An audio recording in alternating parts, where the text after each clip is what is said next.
নমস্কার। নেতাজি সুভাষ প্রতিভা স্টাডি সেন্টারের পক্ষ থেকে আজকে সেকেন্ড ইয়ার বেঙ্গলি অনার্স পেপারের ক্লাস নেওয়া হচ্ছে।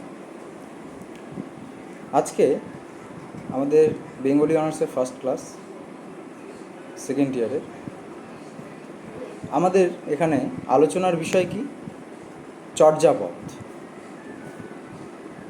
এই চর্যাপদের অনেকটা বড় একটা বিষয় আছে, যে বিষয়গুলো নিয়ে আমরা আজকে সংক্ষিপ্তভাবে আলোচনা করব। ঠিক আছে, প্রথমে আমাদের জানতে হবে যে চর্যাপদের আবিষ্কার কোথা থেকে হয়েছিল এবং চর্যাপদ বিষয়টা কি। চর্যাপদ হলো চর্যাপদকে আমরা আমাদের বাংলা সাহিত্যের স্রষ্টা বা সৃষ্টির মূল হিসেবে ধরে থাকি। কারণ আমাদের বাংলা সাহিত্যের মধ্যে যত ভাগ, যত ভেদ এসেছে তা প্রতিটাই কিন্তু এই চর্যাপদ থেকে এসেছে।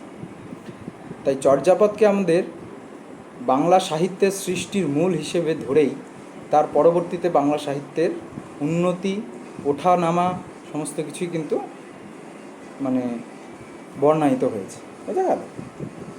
তো চর্যাপদ কোথা থেকে আবিষ্কার হয়? চর্যাপদ যে বইটি বা যে পুঁথিটি, সেটি আবিষ্কার হয়েছিল এক নেপালের রাজা, তার দরবার থেকে। ঠিক আছে,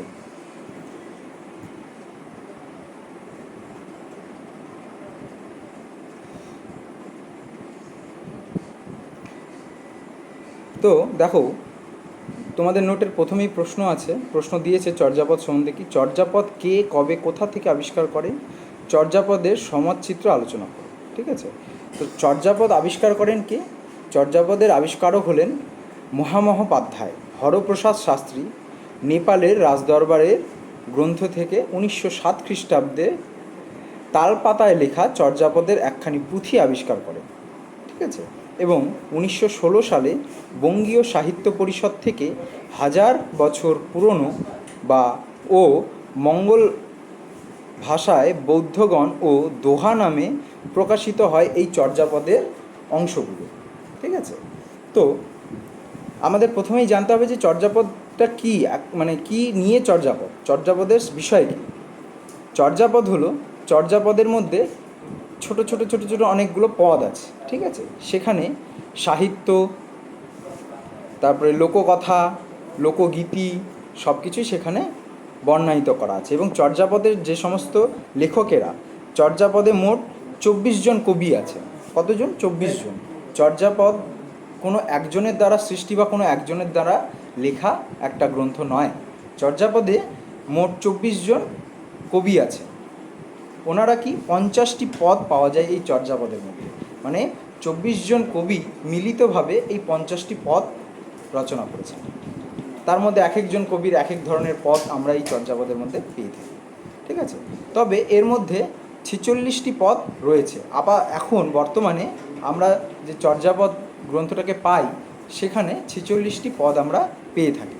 ঠিক আছে, এখানে চর্যাপদের যে সমস্ত কবিগুলো কবিরা চর্যাপদ সৃষ্টি করেছিলেন, লিখেছিলেন, তাদের মধ্যে কিছু উল্লেখযোগ্য নাম যেমন কাহ্নপদ, লুইপাদ, ঘুসুকপাদ, কুকুরিতপাদ প্রমুখ। ঠিক আছে, এনারা কি? এনারাই চর্যাপদের স্রষ্টা। এনাদের লেখা কবিতা, গান, লোকগীতি সমস্ত কিছুই কিন্তু এই চর্যাপদের অংশ। বোঝা গেল? তো চর্যাপদ বিষয়টা সৃষ্টি হয়েছে সাধারণ মানুষের জনজীবনের এক জীবনযাত্রার উপরে নির্ভর করে, বেস করে। ঠিক আছে, চর্যাপদের মধ্যে আমরা মানুষের জীবনের দুঃখ, কষ্ট, বেদনা, আমরা প্রতিটা রূপ, একটা মানুষের জীবনে যতগুলো রূপ থাকে প্রতিটা রূপই আমরা এই চর্যাপদের মধ্যে, বিভিন্ন পদের মধ্যে কিন্তু আমরা এই রূপগুলোকে খুঁজে পাই। ঠিক আছে, তো চর্যাপদের মধ্যে যে পদগুলো আছে, প্রতিটা পদের সৃষ্টি এবং প্রতিটা পদের বোঝার জন্য যে ছন্দের প্রয়োজন বা যে ছন্দ জ্ঞান প্রয়োজন, প্রতিটা পদের ক্ষেত্রে কিন্তু প্রতিটা ছন্দ জ্ঞান আলাদা। ঠিক আছে, চর্যাপদের পদগুলোতে আমরা সাধারণভাবে লক্ষ্য করতে পারি মানুষের জীবনের দুঃখ, কষ্ট, বেদনা, প্রতিটা জিনিস কিন্তু এই চর্যাপদের প্রতিটা অংশের মধ্যে আমরা পেয়ে থাকি। ঠিক আছে, হাজার হাজার বছর আগে কি হয়েছিল, যে যখন চর্যাপদ মানে যখন চর্যাপদের সৃষ্টি হয়, ঠিক আছে, বা যখন চর্যাপদ লেখা হয়েছিল, এই সমস্ত বিখ্যাত কবিগণেরা যখন এই চর্যাপদটা লিখেছিলেন বা সৃষ্টি করেছিলেন, তখন তখন সামাজিক অবস্থা, তখনকার সামাজিক অবস্থা এবং তখনকার জীবনের মধ্যে মানুষের জীবনধারার মধ্যে যে রূপ, যে পরিবর্তন, যে ওঠা নামা আমরা দেখতে পাই, সে মানে আমরা পেয়ে থাকি, তা কিন্তু এই চর্যাপদের মাধ্যমে।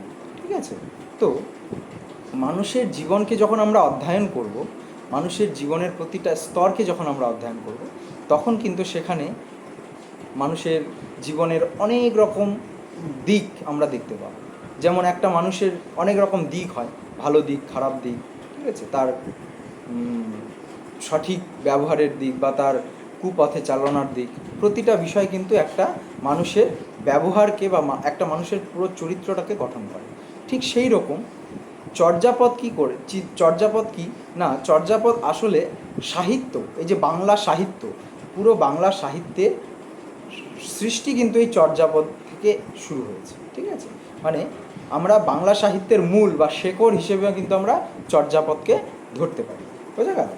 তো এখানে আমাদের জানার বিষয় হচ্ছে একটা জিনিস কি না, বৌদ্ধ ধর্মাবলম্বী যে সমস্ত মানুষেরা ছিলেন বা বৌদ্ধ ধর্মের যে সমস্ত মানুষেরা ছিলেন, তারা কিন্তু এই চর্যাপদের কিছু পদগুলোকে তারা দোহা হিসেবে অনুসরণ করতেন। ঠিক আছে, এবং বৌদ্ধরা এই চর্যাপদের বিভিন্ন পদগুলো থেকে অনুপ্রাণিত হয়ে তাদের নিজের জীবন দর্শনকে তারা তৈরি করেছিলেন। ঠিক আছে, এই চর্যাপদের সৃষ্টি এবং চর্যাপদ থেকে পাওয়া যে সমস্ত কবিতা, লোকগীতি, কাব্য, প্রতিটাই কিন্তু এই চর্যাপদের চর্যাপদেরই একটা অংশ। বোঝা গেল? চর্যাপদের যে 50টি পদ এবং আপাতত যেটা 46টি পদ আছে, এই পদগুলোর প্রতিটা পদে কিন্তু একটা নতুন নতুন রূপ আমরা দেখতে পাই।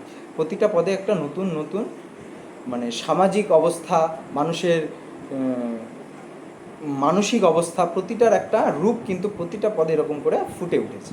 ঠিক আছে, তো মানুষের দুঃখ, কষ্ট, আনন্দ, বেদনা, ছবি ইত্যাদি প্রতিটা কিছু মানুষের জীবনের একটা সাধারণ মানুষের বেঁচে থাকতে গেলে তার জীবনে যে সমস্ত দিকগুলো, যে সমস্ত সময়গুলো আসে, তা প্রতিটাই কিন্তু প্রতিটা থেকে অনুপ্রাণিত হয়ে বা প্রতিটা বিষয় নিয়ে কিন্তু এই চর্যাপদ সৃষ্টি। ঠিক আছে, এই চর্যাপদের মধ্যে আমরা দুঃখের কবিতা পাবো। এই চর্যাপদের মধ্যে মানুষের সাথে মানুষের আন্তরিক ভালোবাসা, প্রেম, প্রীতি, এই সমস্ত দিকগুলো পাবো।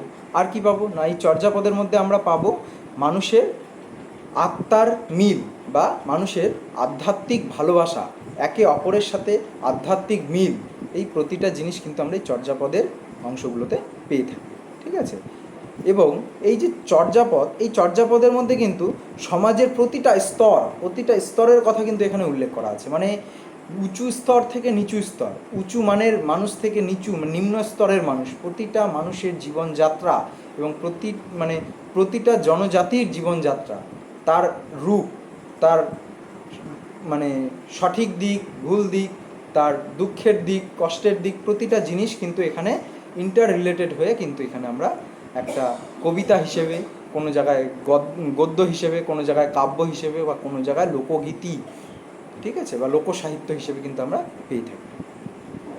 আরেকটা মজার জিনিস হলো কি, এই যে চর্যাপদ, এই চর্যাপদ থেকে কিন্তু সৃষ্টি হয়েছে আমাদের এই এখনকার যে কাব্য তৈরির যে বিষয়গুলো, একটা কাব্য তৈরি করতে গেলে, একটা কাব্যগ্রন্থ তৈরি করতে গেলে বা একটা লোকগীতি তৈরি করতে গেলে যে সমস্ত দিকগুলো মানুষকে নজরে রাখতে লাগবে, বা যে লেখক যিনি লিখবেন ওনাকে কি কি বিষয়গুলো মাথায় রেখে একটা লেখাকে সুন্দর করে সুষ্ঠুভাবে ছন্দের মিল দেখিয়ে সুন্দরভাবে জিনিসটাকে উপস্থাপন করতে হবে, তার জ্ঞান কিন্তু আমরা এই চর্যাপদ থেকেই পাই। ঠিক আছে, আজকে আমরা যে গান শুনি বা যে গান আমরা শুনছি বা আগেকার দিনের যে সমস্ত গান, এই প্রতিটা জিনিসের সৃষ্টি কিন্তু এই চর্যাপদের মধ্যে বর্ণায়িত সুর থেকেই আমরা পেয়েছি। চর্যাপদের মধ্যে প্রতিটা বিষয় নিয়ে উল্লেখ করা আছে এবং প্রতিটা বিষয়ের কাব্য সৃষ্টির রসদ কিন্তু আমরা এই চর্যাপদের মধ্য থেকেই পেয়ে থাকি। ঠিক ঠিক আছে, এবং কাব্যকে উপস্থাপন করা, মানুষের সামনে উপস্থাপন করা। যেমন আজকে যদি আমি একটা কথা বলি তোমাদের সাথে, যখন এই যে আমি কথোপকথন হচ্ছে, বা আমরা যে একটা লোক আরেকটা লোকের সাথে যখন কথা বলে, সেই কথা বলার একটা ধরন থাকে, তাই না? সমস্ত মানুষের কথা বলার ধরন এক নয়।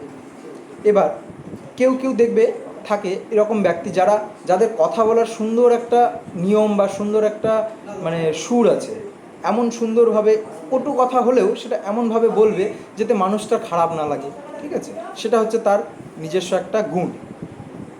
তো সেই রকমই প্রতিটা বিষয়, একটা মানুষের ব্যবহার, একটা মানুষের দৈহিক চাহিদা, একটা মানুষের মানসিক চাহিদা, ঠিক আছে, প্রতিটা বিষয় কিভাবে মানুষের জীবনকে তুলে ধরছে, বা একটা মানুষের জীবনের সাথে কিভাবে ওতপ্রোতভাবে জড়িত হয়ে আছে, এই বিষয়গুলো কিন্তু আমাদের এই চর্যাপদের মধ্যে আমরা পেয়ে থাকি।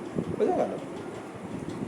এখানে চর্যাপদের মধ্যে অনেক পদ পাবো, যেগুলো ছোট ছোট কবিতা, পংক্তি হিসেবে আমরা এই জিনিসগুলোকে এখানে পেয়ে থাকি, ঠিক আছে?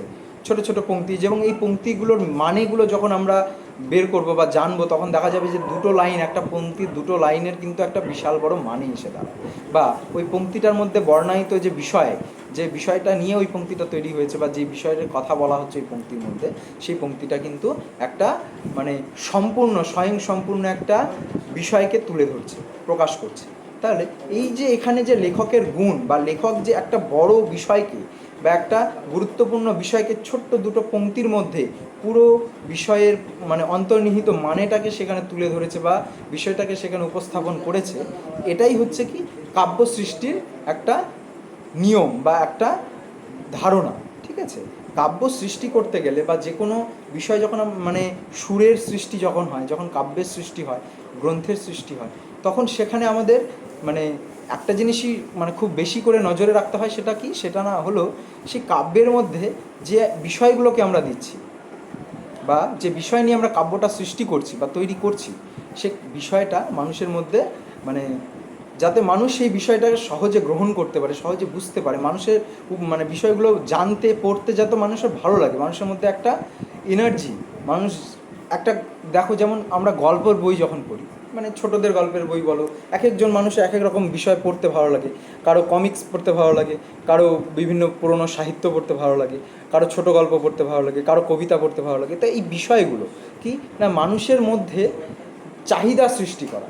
একটা বিষয় যখন আমি বিষয়টা নিয়ে লিখছি, সেই বিষয়টা এমনভাবে আমাকে সৃষ্টি করতে হবে, এমনভাবে বিষয়টাকে আমাকে লিখতে হবে যাতে মানুষের মধ্যে সেই বিষয়টা যখন সে পড়বে, সেই বিষয় নিয়ে যে সেই কবিতাটা বা সেই লেখাটা যখন সে পড়বে, তার মধ্যে জানার একটা চাহিদা, একটা আগ্রহ সৃষ্টি হবে, যে জিনিসটা পড়ার একটা এনার্জি তার মধ্যে আসবে, যে না, কোনো একটা মজাদার বিষয় সেখানে লেখা আছে, যে বিষয়টা পড়লে আমি জানতে পারছি। এই রকম একটা মানুষের মধ্যে মানসিক একটা শান্তির একটা স্থান তৈরি করতে হবে কাব্যের মাধ্যমে। তো এই যে প্রতিটা নিয়ম, এই যে প্রতিটা কাব্য সৃষ্টির রসদ, এই রসদগুলো আমরা কিন্তু চর্যাপদ থেকেই পেয়ে থাকি, ঠিক আছে?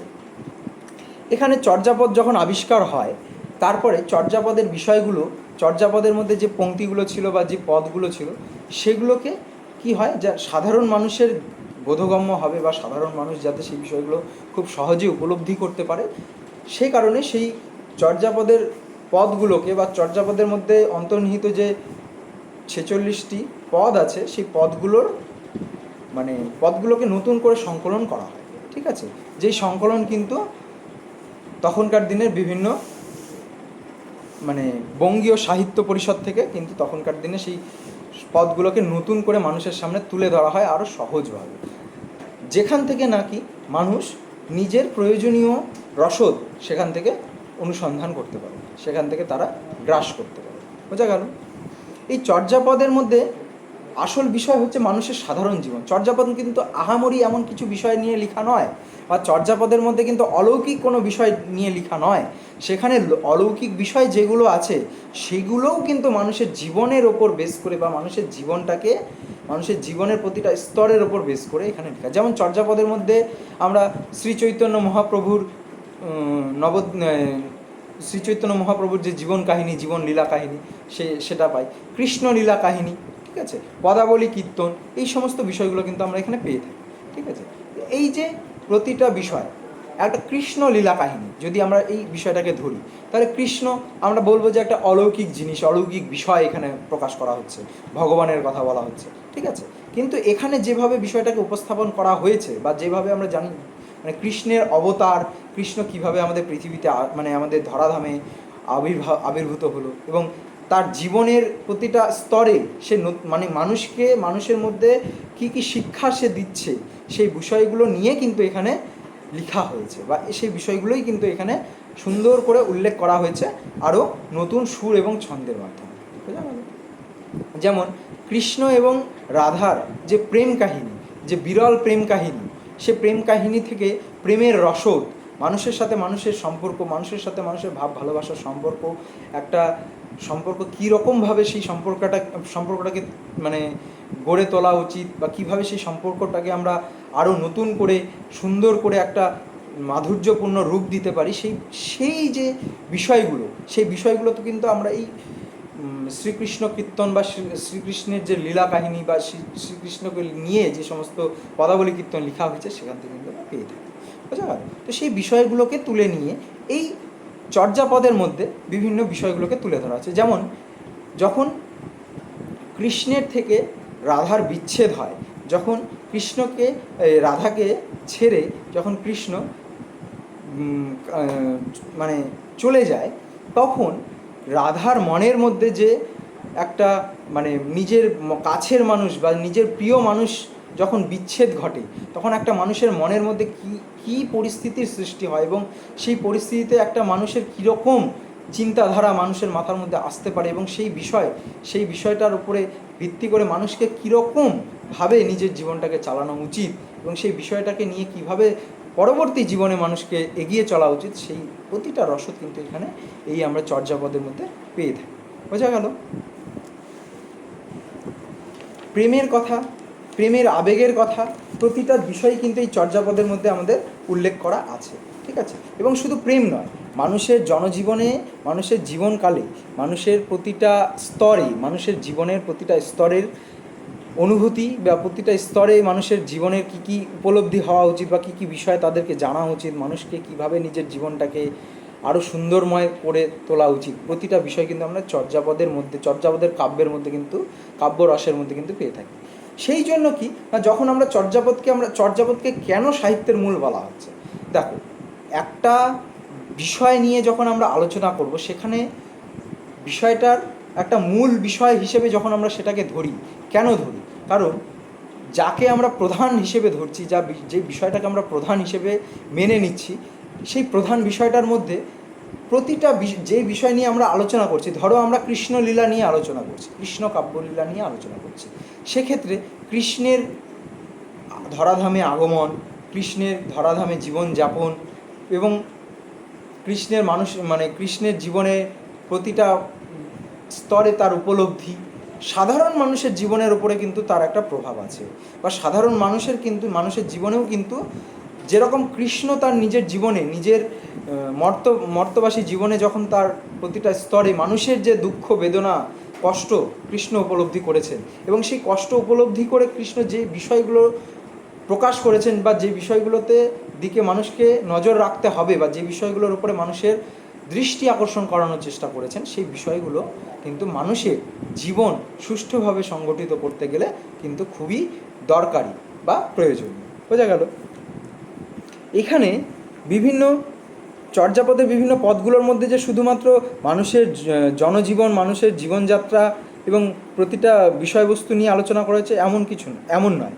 এখানে আর কি আছে? এখানে আছে সাধক, সাধনার মার্গ, সাধনার প্রতিটা বিষয় কিন্তু এখানে উল্লেখ করা আছে। মানে আমি চর্যাপদের মধ্যে প্রতিটা বিষয়ই পাবো। আমার সাধনার ক্ষেত্রে যদি আমার মনোযোগী হয়ে থাকি, আমি যদি সাধনার দিকে বেশি আকৃষ্ট হয়ে থাকি, সাধনার মার্গ বা সাধনার পথ কিন্তু আমরা চর্যাপদ পড়ে চর্যাপদের বিষয় উপলব্ধি করে কিন্তু আমরা সাধনার মার্গেও পৌঁছতে পারবো।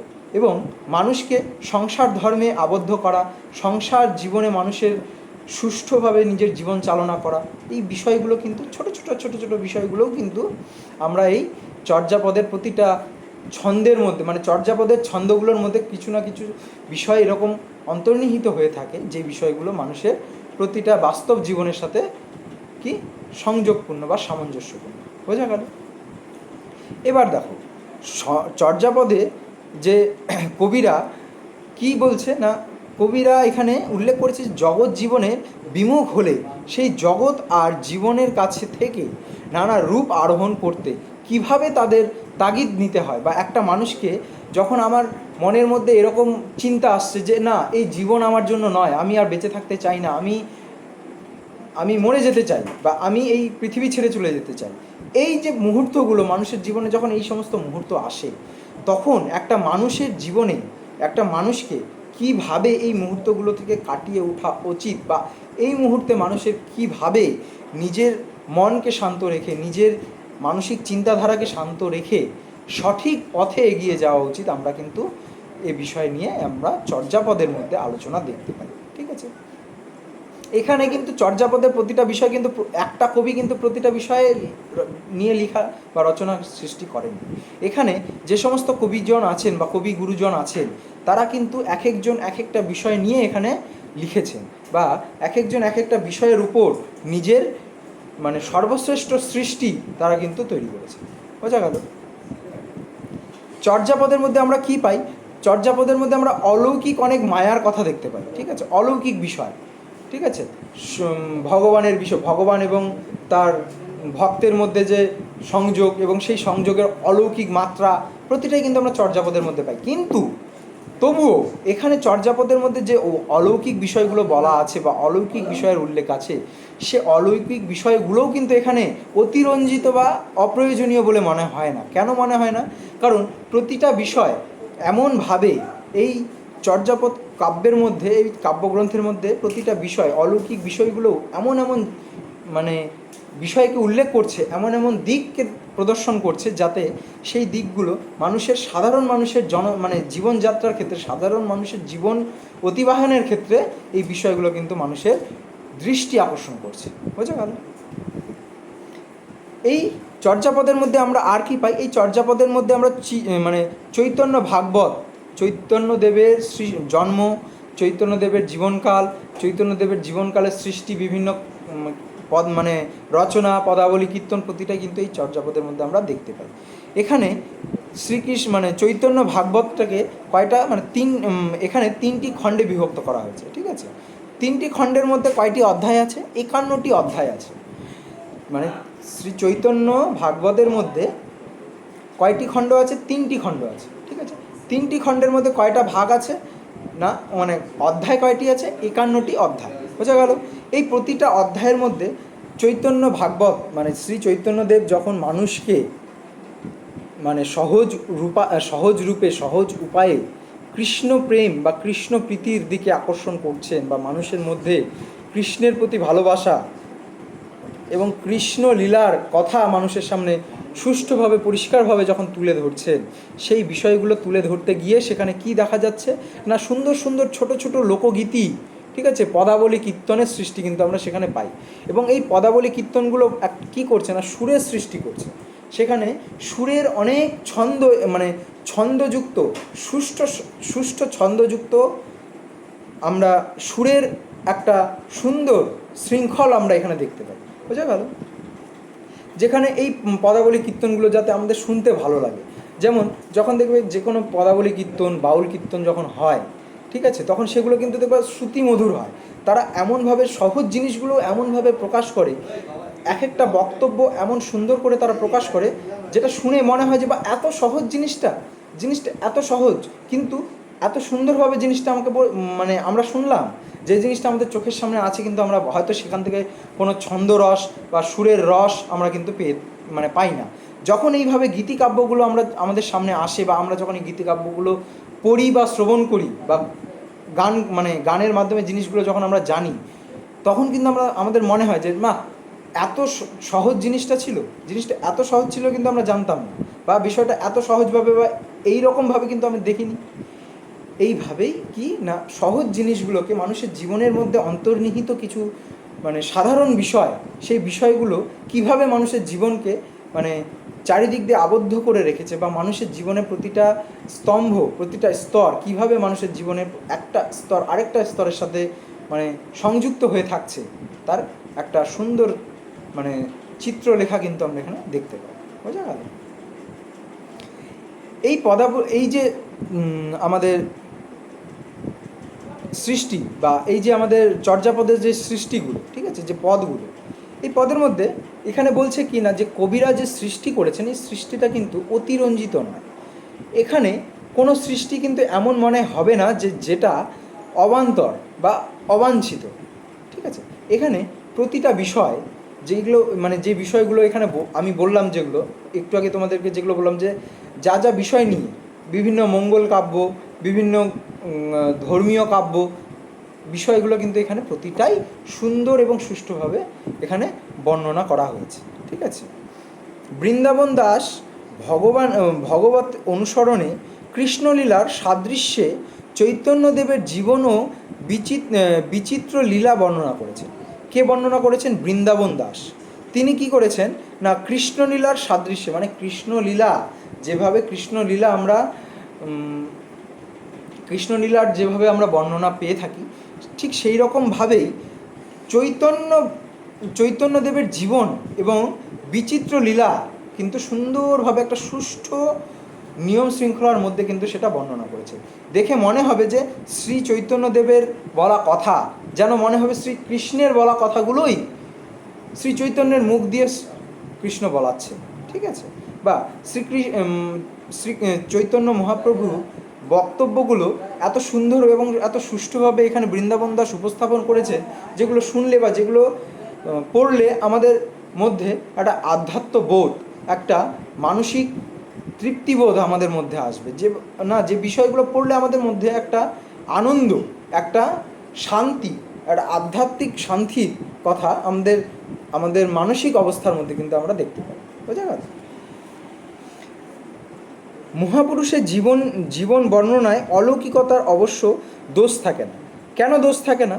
কারণ যখন আমরা একটা বিষয় নিয়ে আলোচনা করছি, তখন সে বিষয়ের পরিপ্রেক্ষিতে যদি আমরা কোনো অলৌকিক বিষয়কে যুক্তিযুক্তভাবে সেই জায়গায় আমরা বর্ণনা করে থাকি, তাহলে কিন্তু সেই অলৌকিক বিষয়টা সেখানে যৌক্তিক বিষয় হিসেবে কিন্তু আমরা দেখতে পাই। বোঝা গেল? আমরা কৃষ্ণলীলার কাহিনী আমাদের শুনে মনেই হতে পারে যে না, এটা তো অলৌকিক বিষয়। কোনো দিন নাকি কৃষ্ণ পৃথিবীতে এসেছিল? হতেই পারে না, আমরা তো দেখিনি, এর কোনো সঠিক কোনো প্রমাণ তো আমরা পাই না। কিন্তু না, বিষয়টা সেরকম নয়। বিষয়টা কীরকম? বিষয়টা হলো যখন সেই সৃষ্টিগুলো হয়েছিল বা সেই বিষয় নিয়ে সৃষ্টিগুলো হয়েছিল, কৃষ্ণলীলার যখন সৃষ্টি হয়, যখন কৃষ্ণলীলা ঘটে, তারপরে যখন কৃষ্ণলীলাকে বর্ণনা করা হয় একটা কাব্যের মধ্যে, যিনি বর্ণনা করেছিলেন বিষয়গুলো, তিনি কিন্তু বিষয়গুলোকে কৃষ্ণলীলা হিসেবে বর্ণনা করেছেন।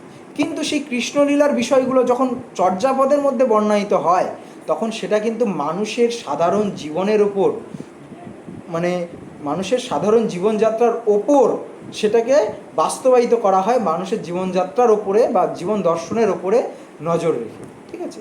মানে মানুষের জীবন দিয়ে, মানুষের জীবনধারা এবং জীবনের ওঠা নামা, দুঃখ কষ্ট, প্রতিটা বিষয়ের ওপর দিয়ে বা প্রতিটা বিষয়কে শ্রীকৃষ্ণ কাব্যের সাথে, শ্রীকৃষ্ণ কাব্যের মধ্যে যে উল্লেখিত শ্রীকৃষ্ণের জীবনধারা, তার সাথে সামঞ্জস্য রেখে জিনিসগুলোকে এখানে সৃষ্টি করা হয়। যেই জন্য এখানে আমাদের এই সৃষ্টিগুলো, এই শ্রীকৃষ্ণ কাব্য, তারপরে শ্রী চৈতন্যদেবের ভগবত কাব্য, প্রতিটাই কিন্তু এখানে একটা সুন্দর সুর, ছন্দ, শব্দ, একটা সুন্দর শৃঙ্খলার মধ্যে আমরা দেখতে পাই। এবং যেটা আমাদের শুনে বা যেই জিনিসটা আমাদের পড়ে আমাদের মনে হয় যে না, এটা তো বাস্তব বিষয়, বাস্তব বিষয়ের ওপরে এখানে বলা হচ্ছে, বাস্তব কাহিনীর ওপরে, বাস্তব মানুষের জীবনের বাস্তব রূপটাকে এখানে তুলে ধরা হয়েছে। এই রকম মানে মানুষের মনের মধ্যে একটা ধারণা মানুষের সৃষ্টি হয়। বোঝা গেল? এবার দেখো, এই যে চর্যাপদ, এই চর্যাপদের মধ্যে কিন্তু সবথেকে বড় বিষয় যেটা আমাদের সবার নজরে, মানে একটা মহামূল্যবান বৈশিষ্ট্য যেটাকে আমরা বলবো, সেটা কি না, এখানে এই যে প্রতিটা ছন্দ, প্রতিটা বিষয় এখানে প্রকাশিত হয়েছে কিভাবে না, রূপের শব্দ, ঠিক আছে, তারপরে অলংকার, অলৌকিক মায়া, ঠিক আছে, তারপরে জগতের সৃষ্টি, জগতে বিভিন্ন যে সৃষ্টি, জগতের প্রতিটা স্তর বা প্রতিটা বিষয় যেভাবে সৃষ্টি হয়েছে, তার সৃষ্টি কাহিনী, তার জীবনধারা, তার চলমান জীবন গতি, প্রতিটা বিষয় কিন্তু এখানে সুষ্ঠুভাবে উল্লেখ করা হয়েছে বাস্তবের সাথে, বাস্তবটাকে অনুসরণ করে। যার কারণে আমরা এই চর্যাপদের সৃষ্টিগুলো বা চর্যাপদে উল্লেখিত বিষয়গুলো আমরা কিন্তু এখানে সুন্দর একটা বাস্তব রূপ হিসেবে আমরা কিন্তু দেখতে পাই, ঠিক আছে। যে কারণে আমরা চর্যাপদকে কি বলছি না, চর্যাপদকে আমরা আমাদের সাহিত্যের, বাংলা সাহিত্যের বা আমাদের সাহিত্য সৃষ্টির একটা মূল গ্রন্থ বা মাইল ফলক বা মাইল স্টোন হিসেবে দেখছি, ঠিক আছে। চর্যাপদের আবিষ্কার হওয়ার পরে, চর্যাপদের সৃষ্টির পরে, চর্যাপদ যখন আবিষ্কার হয়, যখন আমাদের সাধারণ মানুষের জীবনে চর্যাপদের আগমন ঘটে, তারপরে চর্যাপদ থেকে সংকলিত করে বা চর্যাপদকে অনুসরণ করে কিন্তু আরও পরবর্তী কাব্যরস থেকে শুরু করে, কবিতা সৃষ্টি থেকে শুরু করে, গানের সৃষ্টি থেকে শুরু করে, প্রতিটা লেখনী মানুষের মধ্যে যে প্রকাশ পেয়েছে বা মানুষ যে এই বিষয়গুলোকে প্রকাশ করেছে, তার সৃষ্টি বা তার আদি গোড়া হচ্ছে কিন্তু চর্যাপদ। বোঝা গেল? চর্যাপদের সৃষ্টি যদি না হতো তাহলে কিন্তু আজকে আমাদের যে সাহিত্যের রূপ বা আজকে আমাদের বাংলা সাহিত্যের যে আকৃতি, সেটা কিন্তু এরকম বা এই রকমভাবে আমরা কিন্তু সেটাকে পেতাম না। বোঝা গেল? আজকে আমাদের এই ক্লাস এই পর্যন্তই। আমাদের পরবর্তী ক্লাস পরবর্তী সময় দাও। নমস্কার।